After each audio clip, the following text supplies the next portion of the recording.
আচ্ছা, ত্বকের উপরে এই যে জেদি কালো দাগগুলো মানে ডার্ক স্পট, এগুলো কিন্তু আমাদের অনেকেরই একটা কমন প্রবলেম, তাই না?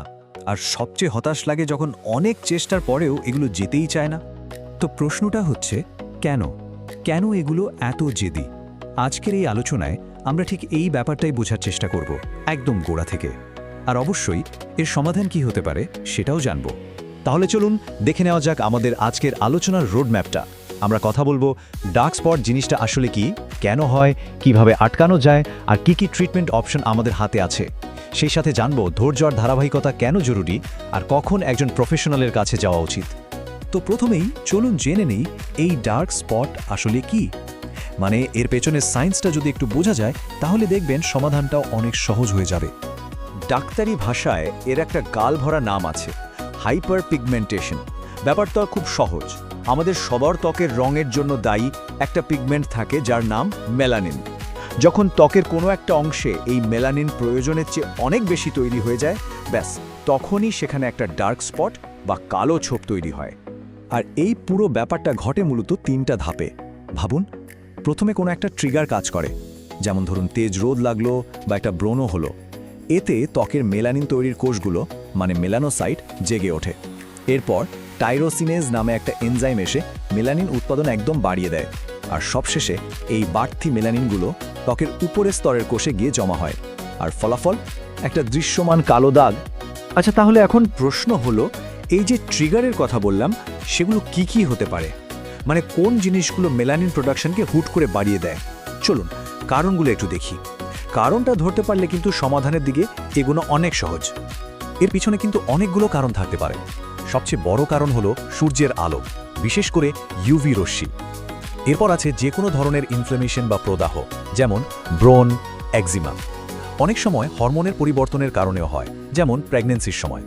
আবার ধরুন ব্রণ খোটাখুটি করা হলো বা কোথাও কেটে গেল, সেখান থেকেও দাগ হতে পারে।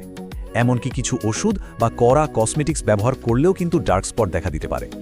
ডার্ক স্পটের ট্রিটমেন্ট নিয়ে কথা বলার আগে সবচেয়ে জরুরি যে বিষয়টা সেটা হলো প্রিভেনশন বা প্রতিরোধ। কথায় আছে না, prevention is better than cure.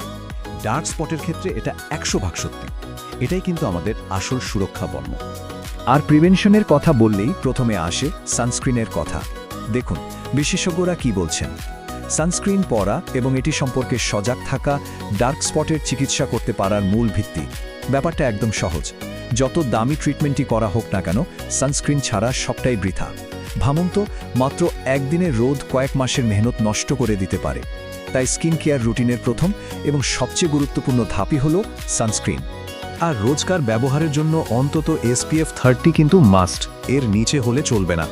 আরেকটা ছোট্ট টিপস, যদি টিন্টেড সানস্ক্রিন ব্যবহার করা যায় তাহলে তো সোনায় সোহাগা, কারণ এটা আমাদের মোবাইল বা ল্যাপটপের স্ক্রিন থেকে আসা ব্লু লাইটের বিরুদ্ধেও একটা বাড়তি সুরক্ষা দেয়। তো প্রিভেনশন তো হলো, কিন্তু যাদের অলরেডি ডার্ক স্পট হয়ে গেছে তাদের কি হবে? আচ্ছা, চিন্তার কিছু নেই। এবার চলুন দেখি এই দাগগুলো হালকা করার জন্য আমাদের হাতে কি অস্ত্র আছে। তবে ট্রিটমেন্ট শুরু করার আগে একটা সত্যি কথা বলে নিই। দেখুন, কোনো একটা ম্যাজিক ইনগ্রেডিয়েন্ট নেই যেটা রাতারাতি সব দাগ গায়েব করে দেবে। যেহেতু মেলানিন তৈরির পুরো প্রসেসটাই বেশ জটিল, তাই সবচেয়ে ভালো ফল পেতে হলে একটা কম্বিনেশন অ্যাপ্রোচ দরকার। মানে এমন কিছু উপাদান ব্যবহার করতে হবে যা এই প্রসেসের বিভিন্ন ধাপে গিয়ে কাজ করতে পারে। ট্রিটমেন্টের পথ মূলত দুটো, একটা হলো ক্লিনিক্যাল অ্যাপ্রোচ আর একটা ন্যাচারাল। ক্লিনিক্যাল অ্যাপ্রোচে সায়েন্টিফিক্যালি প্রুভেন উপাদান ব্যবহার করা হয়, যেমন রেটিনয়েডস বা বিভিন্ন অ্যাসিড, যেগুলো বেশ দ্রুত কাজ করে। আর অন্যদিকে আছে প্রাকৃতিক পদ্ধতি, যেখানে আমরা ঘরোয়া জিনিস ব্যবহার করি, যেমন হলুদ, অ্যালোভেরা। এগুলো সাধারণত বেশ জেন্টেল হয় আর একটু ধীরে ধীরে কাজ করে। ক্লিনিক্যাল উপাদানগুলোর মধ্যে সবচেয়ে পাওয়ারফুল সম্ভবত রেটিনয়েডস, কারণ এটা মেলানিন তৈরি 3টে ধাপেই অ্যাটাক করে।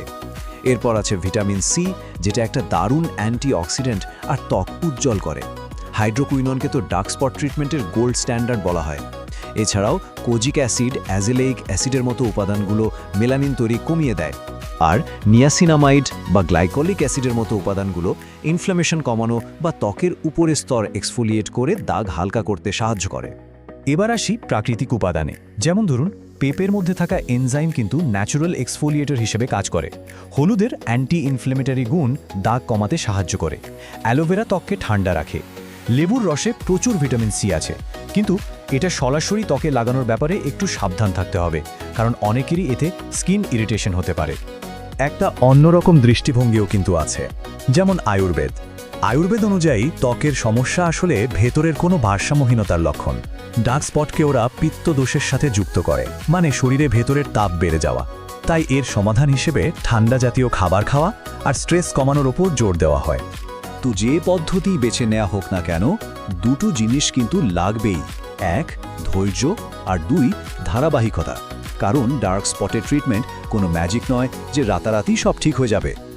বাস্তবটা হলো, প্রথম একটু পরিবর্তন দেখতেই প্রায় 4 থেকে 6 সপ্তাহ লেগে যায়। একটা চোখে পড়ার মতো উন্নতি হতে হতে 3 থেকে 6 মাস। আর যদি দাগ খুব পুরনো বা গভীর হয়, তাহলে তো 1 বছর বা তারও বেশি সময় লাগতে পারে। তাই ট্রিটমেন্ট শুরু করে অধৈর্য হয়ে পড়লে কিন্তু চলবে না। আরেকটা জরুরি কথা, দাগ চলে গেলেই কিন্তু কাজ শেষ নয়। এরপর শুরু হয় মেনটেনেন্স পর্ব। সানস্ক্রিন তো ব্যবহার করতেই হবে, সাথে ভিটামিন সি বা কোজিক অ্যাসিডের মতো প্রিভেন্টিভ উপাদানগুলো রুটিনে রাখতে হবে। না হলে কিন্তু ওই জেদি দাগগুলো আবার ফিরে আসতে পারে। সো এটা একটা কন্টিনিউয়াস প্রসেস। এখন একটা খুব জরুরি বিষয়ে আসি। ত্বকের সব কালো দাগই কিন্তু নিরীহ ডার্ক স্পট নয়। কিছু কিছু ক্ষেত্রে এটা কিন্তু এর চেয়েও গুরুতর কিছু লক্ষণ হতে পারে। তাই কয়েকটা রেড ফ্ল্যাগ বা সতর্ক সংকেত আমাদের সবার চিনে রাখা উচিত। তো কখন বুঝবেন যে একটা সাধারণ দাগ আর সাধারণ নেই? চলুন দেখে নিই সেই লক্ষণগুলো, যেগুলো দেখলে আর এক মুহূর্ত দেরি না করে একজন ডার্মাটোলজিস্ট বা স্কিন স্পেশালিস্টের কাছে যাওয়া উচিত। যেমন ধরুন, কোনো দাগ যদি হঠাৎ করে উদয় হয় বা সেটার সাইজ, শেপ বা রং যদি বদলাতে থাকে, তাহলে সাবধান। যদি দাগটাতে চুলকানি হয় বা জ্বালা করে কিংবা রক্ত বের হয়, সেটাও একটা সতর্ক সংকেত। দাগের চারপাশের বর্ডারটা যদি অমসৃণ বা এবড়োখেবড়ো হয়, অথবা অনেক দিন ট্রিটমেন্ট করার পরেও যদি দাগটা না কমে, কিংবা দাগটা যদি চামড়ার উপর উঁচু হয়ে থাকে, তাহলে একদমই অবহেলা করা যাবে না। এগুলো কিন্তু মেলানোমার মতো স্কিন ক্যান্সারের লক্ষণও হতে পারে। তাহলে সব মিলিয়ে আমরা কি বুঝলাম?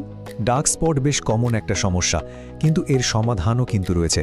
দরকার শুধু সঠিক তথ্য, ধৈর্য আর নিয়মিত যত্ন। এর মাধ্যমে দাগহীন উজ্জ্বল ত্বক পাওয়া অবশ্যই সম্ভব।